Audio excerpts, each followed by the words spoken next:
My 13-year-old niece's false SA accusation turned me into the family monster overnight. I was kicked out of my own house, dumped by the woman I planned to marry, and treated like I didn't deserve to live. But when the investigation finally exposed the truth, it didn't just prove my innocence, it revealed the real abuser in our family, the one they'd all known about and protected for years. I used to live on my parents' property with my fiancée, Clara. We had a small house on the back lot that I renovated myself. My family is close in that overbearing kind of way, always in each other's business, always showing up uninvited, always expecting me to help with something because I was the reliable one.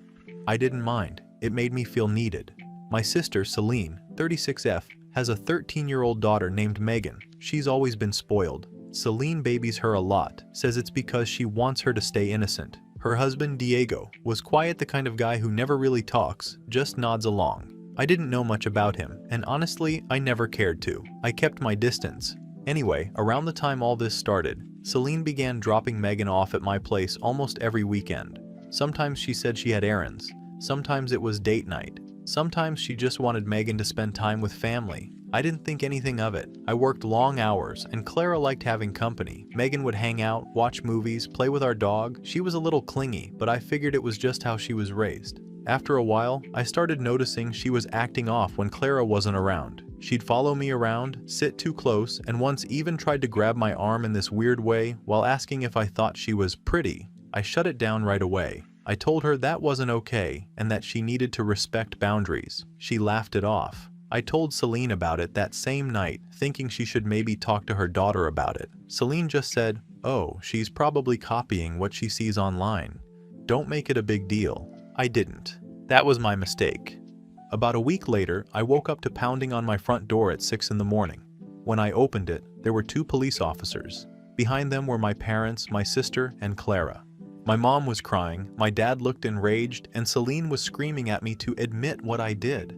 I had no idea what was happening until one of the officers said they were there to bring me in for questioning. Megan had told her mom that I had SA'd her while she was staying over. Everything after that felt like a blur. They took me in. I wasn't arrested that day, just questioned. I answered everything honestly. I told them she stayed in the guest room, that Clara was home the entire weekend, and that nothing inappropriate ever happened. I even told them about the weird comment she made because I wanted to be transparent. They told me I'd have to wait for further contact and that I shouldn't reach out to Megan or Celine. When I got back home, Clara was gone. She packed up and went to stay with her parents. My phone was full of texts from family members, cousins, aunts, even old friends, all asking if it was true. My dad sent one message: "Until this is sorted out, don't contact your mother." Within days, I was basically exiled. My boss called me into the office and said he had to suspend me for optics until the investigation was over. I worked in a small company, word travels fast. People looked at me differently. My coworkers stopped talking to me. A few days later, my keycard stopped working. I wasn't officially fired, but I got the message. I tried reaching out to Clara again, but she wouldn't pick up. Her last text said she needed time to think. She didn't want to believe it, but she also couldn't ignore what a child said. For the next few weeks, I stayed in a cheap apartment I found online. It was all I could afford. I had to sell my car to cover legal fees. My parents refused to see me. The worst part was that I couldn't defend myself. My lawyer told me to stay silent and not post or talk to anyone about it until the case was closed. So, I sat alone every day while people I loved decided who I was based on a story that wasn't true. When the police finally called again, it wasn't to arrest me, it was to clarify Megan's statements. Apparently some things didn't line up. Her timeline was off. The room she described didn't even match the layout of our house. She said it happened while Clara was gone, but Clara hadn't gone anywhere that weekend. Still, the case wasn't dropped. They said they needed to investigate fully. I tried not to get angry, but it ate at me. This wasn't some random accusation from a stranger. This was my own niece, my own family. Celine kept pushing it. She told everyone that even if there wasn't proof, Megan wouldn't lie. My dad told me, "You need to reflect on what you've done." My mom said, "Even if this turns out to be false, something made her say it." That one hurt the most. I started noticing how everyone tiptoed around the subject, but treated me like I was already guilty. When I tried to remind them that there was no evidence, they'd say things like, "It's not about evidence, it's about trust." Trust. The same thing they all denied me. I don't know what's going to happen next. Clara still hasn't come back. I don't even know if she ever will. I can't blame her for being scared, but it's hard not to feel bitter when she just immediately believed I'd do something like this. Update 1. It's been around 3 months since I made my first post, and a lot has happened since then. I didn't think I'd come back with much to say, but things got worse before anything even slightly improved. The investigation was still ongoing when I got the official letter saying that I was not being charged, but that didn't clear my name publicly. My name was still tied to an open file, which meant anyone who looked me up would see the accusation attached to it. My lawyer said it would take time for that to change. In that time, Clara officially ended our engagement. She mailed the ring back to me in a small box with nothing else inside. No note, no explanation, not even a text. I guess that was her way of saying it was over. I haven't heard from her since. My parents sent a text too. It basically said they were praying for me and that they hoped I would seek help and forgiveness if what Megan said was true. They also added that they couldn't be in contact until the truth was revealed. That last part stung, because they had already decided what they thought the truth was. Then, there was the landlord situation. I had been renting a small apartment from an older guy who seemed friendly enough. A month into staying there, he came by and told me someone had slipped an anonymous letter into his mailbox warning that he was harboring a predator. He didn't kick me out, but it made things uncomfortable. I could tell he didn't want trouble, so I started looking for another place, just to avoid more problems. The few friends I had left stopped answering calls. A couple of them unfollowed me on social media after Celine started posting vague, "protect your kids" type of quotes online. She never mentioned me by name, but everyone knew who she was talking about. Through all this, my lawyer kept saying to stay quiet and let the process unfold. But that was easier said than done when every day felt like people were deciding who I was without even hearing me out. I didn't post or defend myself publicly because I didn't want to make things worse. A few weeks into it, Mr. H, the main investigator, called me in. He said it wasn't an official interview, he just wanted to clarify a few details. That's when he mentioned that Megan's account didn't line up with reality. For example, she described my house as having a hallway that doesn't exist. She said it happened in a spare room, but there's only one guest room, and it's next to the kitchen, not down a hallway. She also said Clara wasn't home that weekend, but we had proof that Clara was there the entire time, bank receipts, text logs, and even photos from that same night. Still, he said they couldn't dismiss it just on inconsistencies. Family cases take time, and when a minor is involved, every lead has to be checked out. I understood that, but it didn't make waiting any easier. During this time, I started noticing small things that made me think this wasn't just Megan being confused. It felt orchestrated. Celine kept posting about how hard it is being a protective mom. She even did a short interview with a local parenting group online where she talked about the nightmare of discovering a family betrayal. Again, no names, but the message was clear. What made things worse was how everyone just accepted her version of events. Nobody asked for proof. Nobody wanted to wait for results. It was all about who looked more believable, and apparently, a crying mother automatically outweighed logic. I tried talking to Clara one last time. I left her a long message explaining everything I'd learned so far. She never responded. Her mom texted me once saying, "Please stop involving Clara, she's moved on." That was the last contact I had from that side. Update 2. It's been around 6 months since everything started, and I finally have something new to say that doesn't just sound like another rant. I'm still under investigation technically, but things have started to shift. I can actually feel it this time. The detective, Mr. H, called me in again a few weeks back. At first, I thought it was another routine questioning. Same stuff, same tone, same, we're just following up on a few things. I walked in prepared for another session where I'd walk out frustrated and feeling like I was trapped in some nightmare. But this one was different. They didn't treat me like a suspect this time. They treated me like someone they wanted to listen to. The investigation had gone through every possible angle: my phone, my house, every inch of where I lived. Nothing. No DNA, no evidence, no signs of anything even remotely close to what Megan said happened. It wasn't just that they couldn't find proof, the physical timelines didn't even add up. On the days she said it happened, I wasn't home. My work logs and digital timestamps matched perfectly. The detective even mentioned that if anything, my case was starting to look more like a setup than a misunderstanding. I had been saying for months that it didn't make sense, that Megan was being told what to say, but nobody wanted to hear it from me. I guess it only became real once the people with badges said it. Apparently, Megan had been seeing a therapist since the accusation. Court ordered. The therapist had filed a report that something wasn't adding up. In one of the sessions, Megan said something like, "Mom told me what to say so he wouldn't get in trouble." That's what Mr. H told me. I didn't even know how to react to that sentence. It didn't make sense at first. So he wouldn't get in trouble? Who was he? Turns out, they were already digging into that question. Mr. H didn't give me everything outright, but I could tell he wanted me to know where this was heading. Celine, my sister, had been under quiet observation. They found out that her husband, Diego, had an old record from another state. Nothing public because it had been sealed, but the charges were related to inappropriate contact with a minor. I had no idea about any of this. None. My parents didn't either, or at least that's what they told me. When I heard it, I just sat there. It was like my brain couldn't connect the dots fast enough.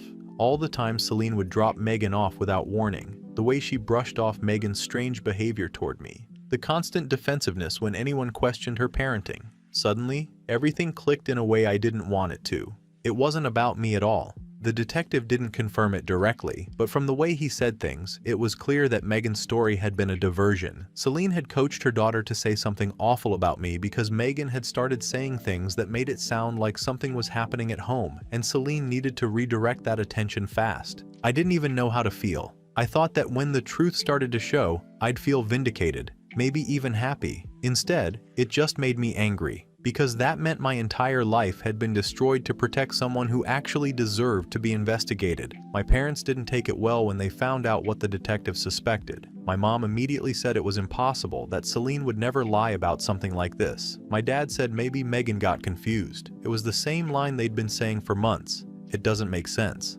But the difference was, now they were the ones trying to deny reality, not me. The investigation turned quiet after that. They didn't want Celine to know yet that they were on to her.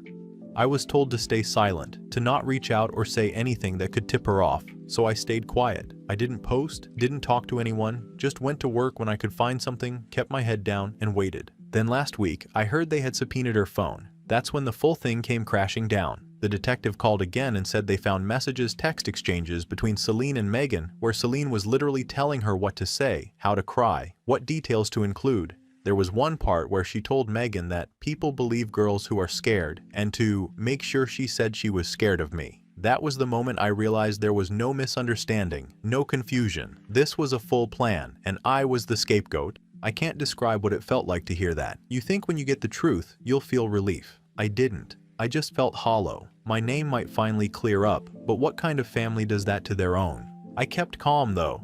I didn't call her, didn't text, didn't even tell my parents what I planned to do. I told Mr. H to keep me updated, but to make sure everything stayed quiet. If Celine was willing to destroy my life to protect her husband, I wasn't going to give her a chance to spin this story again. I haven't heard from Clara since she left months ago. She probably still thinks I'm guilty, or maybe she's just too embarrassed to come back after walking out on me. Either way, it doesn't matter anymore. I've stopped waiting for people to believe me. The only thing I want now is for the truth to come out fully, because I can't stand the idea that Megan was forced into this just to cover up for the real monster, and also because I was thrown in deep shit for this. And even though the damage is done my reputation, my engagement, my family, I'm not letting it end with no charges filed. I told my lawyer, we're going all the way. If Celine wants to destroy lives to protect someone like that, she's going down with him. I don't even care what anyone in the family says anymore. They chose their side when they turned on me without proof. Now, they're going to have to face what that loyalty really cost them. Update 3. It's been a few weeks since my last update, and after the therapist reported what Megan said about her mom making her lie, the police moved fast. Mr. H told me they needed to search my sister Celine's house because there were now serious suspicions about Diego, her husband. I wasn't told much after that, but a few days later, I got a call from my lawyer telling me to come in. That's when I found out they'd found actual evidence at Celine's house. Not just text messages or rumors, real, physical evidence on Diego's computer. It was bad. I don't want to go into details, but it confirmed that something was happening to Megan all along. The timestamps matched the period where she started acting withdrawn and emotional. Celine tried to claim she didn't know, but they found deleted messages between her and Diego where she told him to handle it and not to let Megan talk too much at therapy. They also found out she'd been deleting photos and clearing browser history. Basically, she'd been covering for him and trying to redirect attention toward me to protect him. When that news broke, my phone started blowing up. My parents, Clara, even distant relatives, all of them suddenly wanted to talk to me. My dad called first, sobbing and saying he had no idea. My mom apologized over and over, but I didn't say much. I just listened. I didn't have anything to say that wouldn't come out as anger. Clara reached out too. She said she couldn't sleep after hearing the truth and that she regretted leaving me the way she did. She admitted she let fear control her and that she thought she was protecting herself. I told her I appreciated her saying that, but that we were done for good. Too much had happened, and I couldn't just erase the months of humiliation and loneliness. The story spread through our community faster than I expected. The same local paper that had written about the ongoing case involving a local man and his niece now printed an article clearing my name. They didn't print an apology, but it didn't matter. The people who had already made up their minds about me weren't going to read it anyway. Megan was taken into custody by Child Services right after everything came out. Mr. H told me she's getting help and that she's been opening up more about what really happened. I don't know all the details, but apparently she broke down and told them she was sorry for what she said about me. Celine and Diego were both arrested. Diego for obvious reasons, and Celine for obstruction and coaching a false statement. It hit my parents hard. They'd spent months defending her and calling me delusional, and now they had to face the fact that they protected the wrong person. There's no satisfaction in being proven right when the cost is this high. My name might be clear, but the damage is permanent. I lost my job, my relationship, most of my family, and the few friends who stuck around did so because they knew me before all this. The rest still keep their distance, even now. I ended up filing a civil suit against Celine for defamation and emotional distress. My lawyer said it was an easy win since everything pointed to malicious intent. I didn't even do it for the money, I did it because there had to be some accountability. We settled before it went to trial. The amount was a good sum, which helped me get out of a financial hole, and in the end I donated most of it to a foundation that helps people falsely accused of crimes. It felt like the right thing to do. I don't plan on ever seeing my parents or sister again. There's nothing to fix there. Too many lines were crossed. So yeah, I guess that's the update. The truth is finally out, Diego's in jail, Celine's facing charges, and I'm officially cleared. I will be moving soon. Wish you all the best, helpful Redditors. Final update. It's been 3 years since everything came out. I didn't think I'd ever post here again, but I guess this is more for closure than anything else. After Diego's arrest and Celine's confession, the case was all over the local news. The charges against me were dropped officially, and my record was cleared, but clearing my name didn't mean much. Everyone who mattered already decided who I was long before the truth came out. My job was gone, my fiancé was gone, and my family was split to pieces.